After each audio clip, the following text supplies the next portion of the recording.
আসসালামু আলাইকুম। দরজায় কড়া নাড়ছে 2026 বিশ্বকাপ। স্পোর্টস এরেনার নিয়মিত আয়োজনে আজকে থাকবে ফিফা র্যাঙ্কিংয়ের দ্বিতীয় স্থানে থাকা স্পেন জাতীয় ফুটবল দলের তারকা, শক্তি এবং সামর্থ্য নিয়ে বিস্তারিত আলোচনা। একসময় বিশ্ব ফুটবলের মঞ্চে তাদের পাছের জাদু ছিল অপ্রতিরোধ্য। প্রতিপক্ষ শুধু দেখেছিল আর ভুগেছিল। স্পেনের সেই গৌরবময় অধ্যায়ের পর এসেছিল ছন্দপতন। তবে নতুন প্রজন্মের সাহসী ফুটবলারদের হাত ধরে আবার জেগে উঠেছে লা রোজা। 2026 বিশ্বকাপে তাই স্পেনের লক্ষ্য এখন শুধুই হারানো সিংহাসন পুনরুদ্ধারে। লুইস ডি লা ফুয়েন্তে এর অধীনে স্পেন এখন আগের চেয়ে অনেক বেশি গতিময়, আক্রমণাত্মক এবং ভারসাম্যপূর্ণ।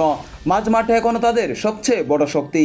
পেদ্রি, গাবি, রদ্রি এবং দানি অলমোর মতো ফুটবলাররা ম্যাচে নিয়ন্ত্রণ নিতে পারেন মুহূর্তেই।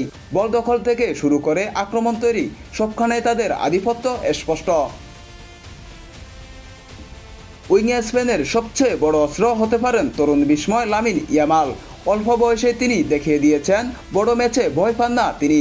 তার গতি, ড্রিবলিং এবং গোল তৈরির ক্ষমতা স্পেনকে এনে দিতে পারে আলাদা মাত্রা। পাশাপাশি নিকো উইলিয়ামসের গতিও প্রতিপক্ষের রক্ষণে আতঙ্ক ছড়াতে পারে। রক্ষণভাগেও স্পেন এখন বেশ শক্তিশালী। আইমেরিক লাপার্তে, পাও কুবার্সি কিংবা দানি কারবাহালদের অভিজ্ঞতা এবং তারুণ্যের সমন্বয় দলটিকে আরও পরিপূর্ণ করে তুলেছে। গোলবারের নিচে উনাই সিমন আস্থা রাখার মতো নাম। তবে প্রশ্ন আছে, বড় টুর্নামেন্টে চাপ সামলানো, ফিনিশিংয়ের ধারাবাহিকতা এবং ইনজুরি, এই তিন বিষয় স্পেনের জন্য সবচেয়ে বড় চ্যালেঞ্জ হতে পারে।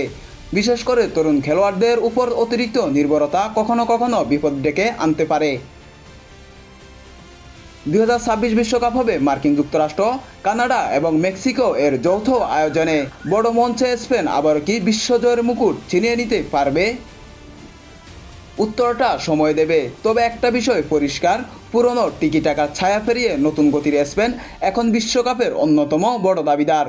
2026-এর মঞ্চে লাল ঝড় উঠলে অবাক হওয়ার মতোই কিছুই থাকবে না।